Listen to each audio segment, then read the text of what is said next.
SK M institute IGNOU students के लिए अलग से स्पेशल बैच चलाता है। इंस्टीट्यूट का लक्ष्य और प्रयत्न इग्नू के स्टूडेंट्स जिन्हें कमजोर आंका जाता है, स्पेशल बैच के माध्यम से देश की सबसे प्रतिष्ठित नौकरी के लिए तैयार करना है। ग्रेजुएशन बीए से करने वाले विद्यार्थियों का स्ट्रॉन्ग पॉइंट आर्ट्स विषय है। आर्ट्स के विषय अवसर के दरवाजे खोल सकते हैं, क्योंकि देश की सबसे प्रतिष्ठित सरकारी नौकरी आईएएस पीसीएस परीक्षाएं मुख्य रूप से आर्ट्स विषयों पर आधारित है। इन परीक्षाओं में इंजीनियर्स और डॉक्टर्स आर्ट्स के विषयों को पढ़कर परीक्षा निकाल लेते हैं, जबकि आर्ट्स के स्टूडेंट्स इस एग्जाम की तैयारी केवल इस डर से नहीं करते क्योंकि उन्हें लगता है कि यह मुश्किल है। मेरा सुझाव है कि आपका जो भी लक्ष्य है, जैसे रेलवे, बैंक, पुलिस या प्राइवेट जॉब, इनके साथ साथ 2 से 3 घंटा इस परीक्षा की तैयारी में अवश्य दे, क्योंकि समय का सदुपयोग भविष्य में सुनहरा अवसर देगा। इस परीक्षा में बैठना ही अपने आप में प्रतिष्ठा का विषय माना जाता है। यदि आप स्कूल से ही पढ़ने में अच्छे रहे हैं, तो बिना कोचिंग के सेल्फ स्टडी से भी तैयारी पूरी कर सकते हैं, बस आपका समय और मेहनत अधिक लगेगा। मेरा अनुभव है कि यदि कमजोर स्टूडेंट्स भी सही दिशा एवं मार्गदर्शन में तैयारी शुरू करें तो आत्मविश्वास के साथ परीक्षा दे सकते हैं। एसके एम इंस्टीट्यूट में आर्ट्स के स्टूडेंट्स के लिए स्पेशल बैच चलाया जाता है। अर्जुन बैच में केवल 10 स्टूडेंट्स सीमित रखे जाते हैं, ताकि हर स्टूडेंट्स पर पूरी तरह से ध्यान दिया जा सके। अलग अलग स्टूडेंट्स की जरूरतों के हिसाब से 3 अलग बैच है और रिजनेबल फीस जो 500 रुपए प्रति महीना से शुरू है। बैच में रजिस्ट्रेशन के लिए टारगेट 10 लिखकर दिए गए नंबर पर व्हाट्सएप कीजिए।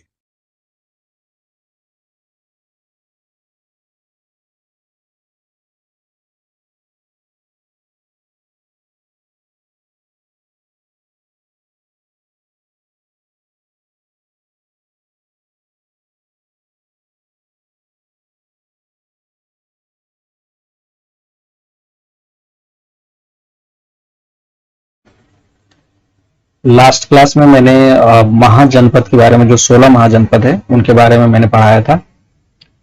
इस सेशन में हम लोग जो साहित्य में वर्णित प्रारंभिक ऐतिहासिक नगर हैं, जो उनका उल्लेख किया गया है, उनके बारे में जानेंगे।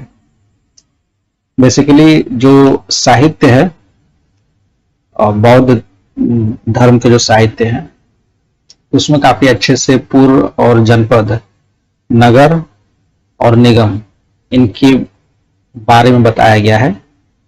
ठीक,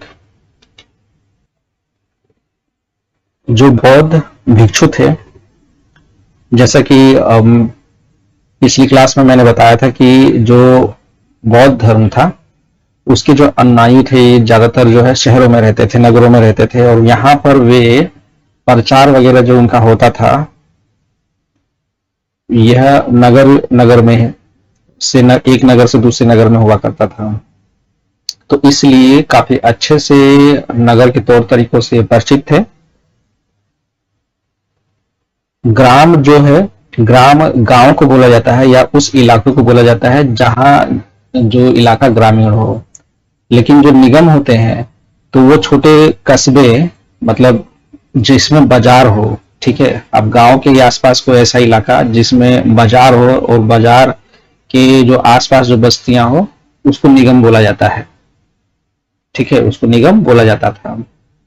और जहां पे व्यापारिक गतिविधि हो रही हो, ठीक है, उसे नगर बोला जाता था। और बेसिकली नगर जो है उस समय जो हम शहर को बोलते हैं, शहर कहते हैं, उस समय में उन्हें नगर बोला जाता था। तो आपको पता चल गया कि ग्रामीण या गांव किसे कहते थे, निगम किसे कहते थे और नगर किसे कहते थे। अब नगरों में भी जो है 2 तरह से उसको वर्गीकृत किया गया था। एक होता था पूर्व, ठीक है, यहाँ से पूर्व का मतलब जो है नगरों से था, जैसे कि जगन्नाथपुरी। ठीक है, इस तरह से जो है पूर्व जो है वह, उसका जो अभिप्राय था, नगरों को ही पूर्व बोला जाता था। और इसके चारों ओर किलेबंदी होती थी। ठीक है, और किलेबंद जहां पे किलेबंदी होती थी वह राजधानी होता था, मतलब राजधानी का ही किलेबंद किया जाता था। और इसे जब किलेबंद वाली जो राजधानी होती है उसे दुर्ग कहा जाता था।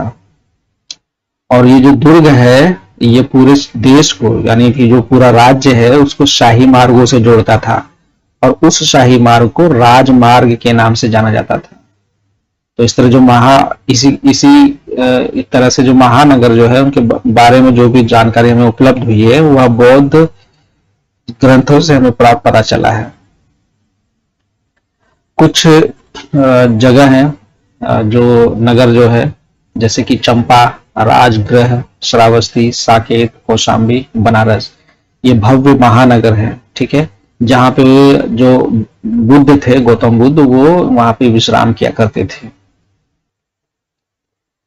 ये इस तरह से जो ऐतिहासिक साक्ष्य है, ये कुशीनगर है, ठीक है। तो ये सांची स्तूप है, जो कि बौद्ध धर्म में होता था स्तूप। सांची स्तूप में ये दक्षिणी द्वार पर चित्र द्वारा वल्लरी में अंकित है, ये जो आप चित्र देख रहे हैं, ठीक है। और ये कुशीनारा का नगर है, जो कि 5वीं शताब्दी बीसीई में कुशीनारा का नगर, ठीक है। तो ये आपकी पाठ्य पुस्तक में यह इमेज दे रखा है। इस तरह से साहित्यिक स्रोत से हमें जानकारी प्राप्त होती है इतिहास के बारे में।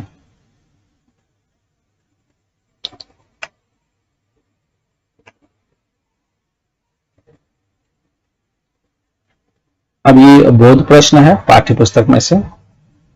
सबसे पहले इसमें जो पहला प्रश्न है कि महाजनपद और उनकी राजधानी के नाम का मिलान कीजिए। तो हमें बताना है कि काशी की राजधानी कौन सी थी। काशी की राजधानी वाराणसी है, ठीक है।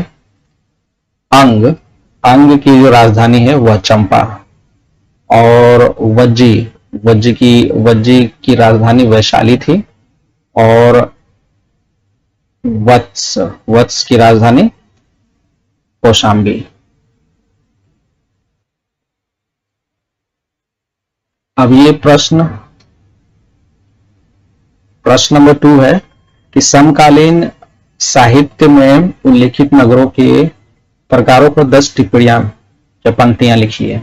तो अभी थोड़ी देर पहले हमने इसको देखा है कि नगर किसे कहते हैं, निगम किसे कहते हैं, लेकिन यहाँ नगर में जो है पुर और दुर्ग के बारे में इसमें लिखना है, ठीक है, और 10 पंक्तियों में लिखना है।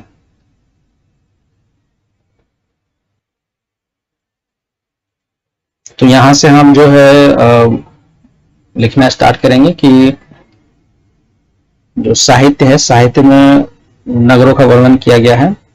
तो जो नगर शहर को बोला जाता था, नगरों में भी जो है उसे 2 प्रकार से वर्गीकृत किया है।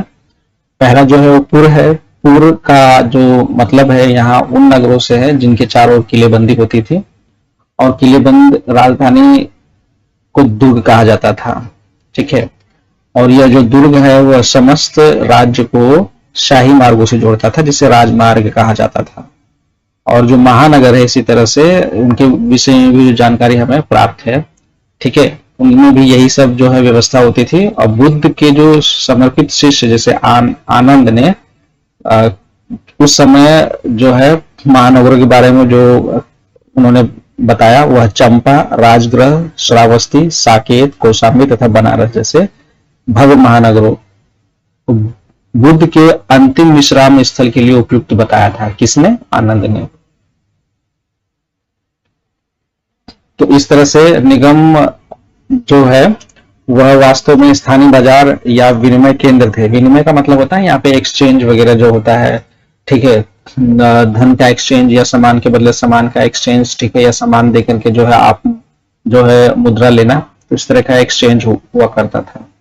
और इस प्रकार के स्थानों में जो है बुद्ध ने पाटलीग्राम का वर्णन किया है, जिसमें महापरिनिब्बाण सूत्र में पूत भेदन कहा गया है।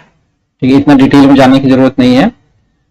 इसके अलावा ये जानिए कि राजधानी जो दुर्ग है, राजधानी दुर्ग के समान प्रमुख नगर था। जो राजधानी होती थी, जैसे दुर्ग है, दुर्ग इंपॉर्टेंट था, वहां किलेबंदी होती थी, किलेबंदी को दुर्ग कहा जाता था। तो उसी तरह राजधानी भी जो है दुर्ग की तरह ही उस राज्य का एक प्रमुख नगर हुआ करता था।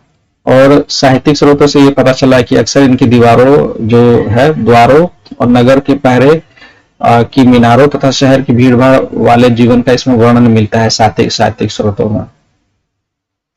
तो इतना लिख देंगे, काफी है। ये आप जो है प्रश्न नोट्स अपना तैयार कर सकते हैं।